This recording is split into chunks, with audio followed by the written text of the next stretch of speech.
Sahabat Bio, saat ini saya berada di pantai Sunrise, tepatnya di Pulau Pramuka, di mana pantai ini adalah pantai hasil reklamasi.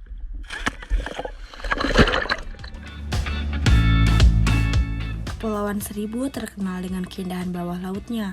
Terumbu karang yang memesona ini adalah rumah bagi berbagai jenis ikan dan makhluk laut yang menakjubkan. Tetapi, keindahan ini tidak akan sempurna tanpa keberadaan penyu, spesies yang menjadi salah satu daya tarik utama pulau ini. Pulau-pulau ini juga merupakan tempat bertelur yang penting bagi beberapa spesies penyu, seperti penyu hijau dan penyu sisik. Setiap tahunnya, banyak penyu datang ke pantai-pantai Kepulauan Seribu untuk bertelur. Namun, tantangan besar menghadang mereka. Aktivitas manusia seperti pariwisata, polusi, jaring-jaring nelayan, dan kerusakan habitat telah mengancam populasi penyu di Kepulauan Seribu. Jika tidak ada tindakan yang diambil, spesies yang sudah ada sejak jutaan lalu ini bisa punah.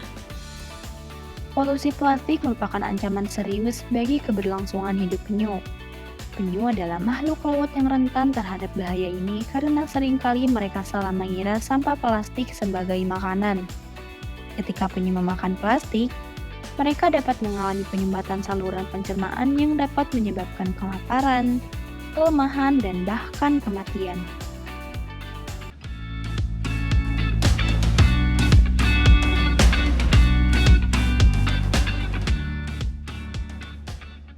Program edukasi juga dilakukan untuk meningkatkan kesadaran masyarakat akan pentingnya konservasi penyu.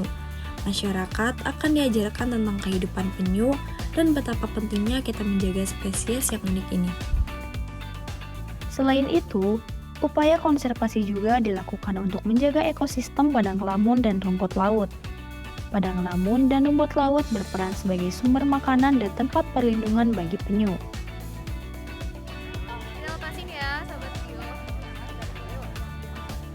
Melalui upaya-upaya ini, populasi penyu di Kepulauan Seribu perlahan mulai pulih. Tahun demi tahun, kita bisa melihatnya. Bayi penyu yang berhasil menetas dan menuju lautan mewujudkan harapan akan keberlangsungan hidup spesies tersebut.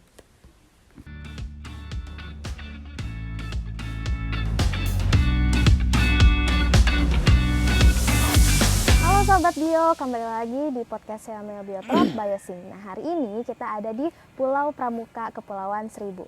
Nah, kali ini kita kedatangan narasumber yang luar biasa nih, langsung nih dari Pulau Pramuka sendiri. Di sini kita akan mengenalkan, selamat pagi Bapak.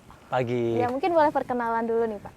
Baik, perkenalkan nama saya Devi Alamsyah.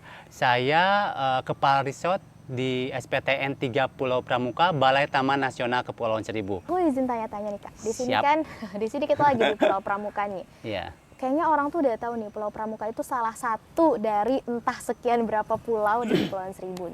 Nah, di sini juga kita sebut Taman Nasional Laut Kepulauan Seribu. Nah, mungkin boleh sedikit kita tahu Kak tentang apa sih Taman Nasional Kepulauan Seribu itu? Baik, sebelumnya orang nyangkanya Kepulauan Seribu, pulaunya itu wah banyak sekali iya. gitu kan. Jadi sebenarnya di Kepulauan Seribu itu totalnya ada 110 pulau. Oh, 110. Ada 110 pulau dan yang masuk ke wilayah pengelolaan Taman Nasional itu ada 78 pulau dan memiliki mandat, yaitu mandat dari SK yang penetapan oleh Menteri itu, mandatnya itu untuk menjaga satu pelestarian karang, mangrove, kima raksasa, dan penyu sisik. Tapi sebenarnya kita juga ada mengelola konsen di 10 SDP. 10 SDP itu 10 sumber daya penting. Sumber daya penting. Ada yang jelas itu ada 4 itu dimasukkan lagi, penyu sisik, kima raksasa, mangrove, terumbu karang, ekosistem hutan pantai, burung air, ikan ekonomis, lumba-lumba, terus juga ada banyak pokoknya. banyak lah intinya. Ada 10. Ada 10 disebutin satu-satu Saya panjang lupa. nanti artinya. Oke, Ya. iya menarik sih, salah satunya ada penyu sisik tadi ya. Berarti di sini banyak jenis. Banyak yang diving. Mm-mm. Diving ini sering menjumpai penyu di dalam lautan. air. Iya, yang para diving sering berjumpa dengan penyu. Dan di situ kita bisa juga lihat berarti kan populasi penyu di perairan Taman Nasional Kepulauan Seribu sudah mulai bagus ya. Bagus, iya. Jadi ini harus dipertahankan gitu. Kenapa para diving pada senang ke sini? Salah satunya itu ada penyunya sudah mulai banyak, populasinya sudah mulai ya bagus lah. Terus juga Taman Nasional Kepulauan Seribu ini merupakan satu-satunya taman nasional laut yang ada di ibu kota Jakarta, di ibu kota negara. Sebenarnya di dunia ini ada 7 jenis penyu. Oh, 7 jenis ini semuanya dilindungi. Mm-mm. Menurut CITES itu Appendix 1. Ya Oke. kan, dilindungi. Kemudian dari 7 jenis itu ada 6 jenis yang ada di Indonesia. Dan di Kepulauan Seribu ini cuma ada 2 jenis penyu, yaitu penyu sisik dan penyu hijau. Tapi yang sering dijumpai oleh kita yaitu penyu sisik. Aku sempat lihat tadi telurnya di apa sih? Ram apa ya namanya itu di pasir? Bukan di ram dong namanya. Bukan, Kalau itu ayam. Iya. Nah, itu salah satu bentuk penyelamatan telur penyu oleh pihak Balai Taman Nasional. Karena kan si penyu ini bertelur di hampir beberapa pulau yang ada yang masuk ke dalam kawasan Taman Nasional Kepulauan Seribu. Nah itu si telur penyunya kita selamatkan dari predator seperti biawak yang sering memangsanya telur penyu, juga manusia juga masih sering mengambil telurnya. Iya. Khasiatnya banyak ya. Itu jadi kita biasanya menyelamatkan telur-telur penyu itu. Terus kita bawa ke santuari penyu. Kita memiliki santuari penyu untuk penyelamatan telur penyu dan penyunya. Jadi si telur penyu itu kita tetaskan sampai menetas. Terus setelah menetas nggak lama kita lepaskan lagi ke alam untuk keberadaan di alam itu tetap terjaga. Singkatnya seperti itu. Iya, itu butuh. Kalau dari prosesnya butuh berapa lama tuh Kak? Dari ditaruh di situ terus jadi tukik ya. Tukik Nah, anak terus penyu. sampai dilepasin tuh pas dia umur berapa tuh Kak? Sebelum ke situ mungkin saya ngasih informasi juga ya. Jadi biasanya si telur penyu ini yang kita ambil, kita bawa ke lokasi santuari penyu. Terus biasanya dia menetas itu kisaran waktunya itu 35 hari sampai 75 hari dia menetas. Si telurnya. Organisasi konservasi bekerja sama dengan pemerintah daerah untuk mengembangkan kebijakan pelindungan penyu yang lebih kuat. Mereka berupaya untuk melindungi habitat penyu, menegakkan larangan perburuan dan perdagangan penyu, serta meningkatkan kesadaran masyarakat akan perlunya konservasi penyu. Baik, Assalamualaikum warahmatullahi wabarakatuh. Nama saya Fredinan Yulianda. Saat ini diamanahkan Dekan Fakultas Perikanan dan Ilmu Kelautan IPB University.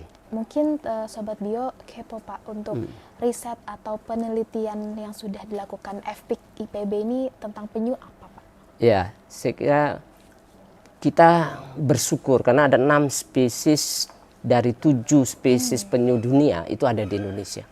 Sehingga peluang untuk meneliti juga cukup besar.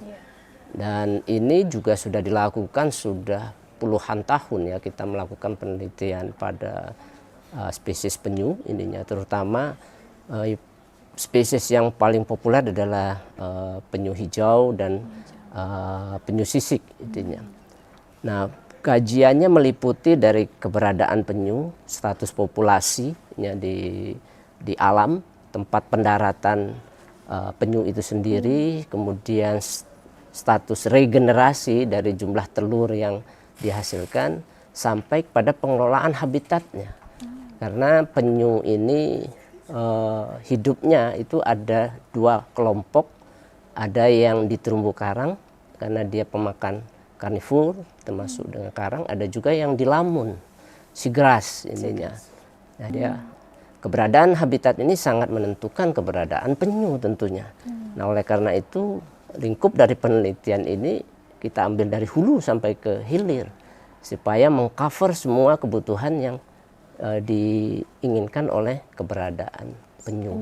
Untuk upaya-upaya konservasi nih Pak, konservasi penyu itu apa saja Pak? Ya cukup banyak ya kalau kita deteksi permasalahan-permasalahan yang ditimbulkan terhadap keberadaan penyu. Pertama yang terkait dengan eksploitasi. Nah, selama ini penyu menjadi sasaran untuk daging konsumsi pada beberapa kelompok orang ya, intinya. Kemudian yang kedua adalah telur penyu. Telur penyu ini dieksploitasi secara besar-besaran, bahkan kadang-kadang dijual bebas meskipun sudah ada undang-undang yang mengatur itu tidak dibolehkan. Bahkan pencurian-pencurian di tempat taman nasional itu juga masih terjadi. Ya, karena mungkin tingkat pengawasan yang tidak optimal karena areal yang sangat luas, keterbatasan SDM sehingga tidak bisa terkontrol. Itu yang menjadi ancaman terhadap degradasi populasi penyu di alam. Itu dari sisi yang pertama. Aspek yang kedua yang tidak kalah juga terhadap gangguan penyu ini adalah habitat, kerusakan habitat. Kualitas lingkungan menurun, pencemaran, penurunan ekosistem terumbu karang, lamun, aktivitas reklamasi itu adalah salah satu yang mengganggu habitat penyu.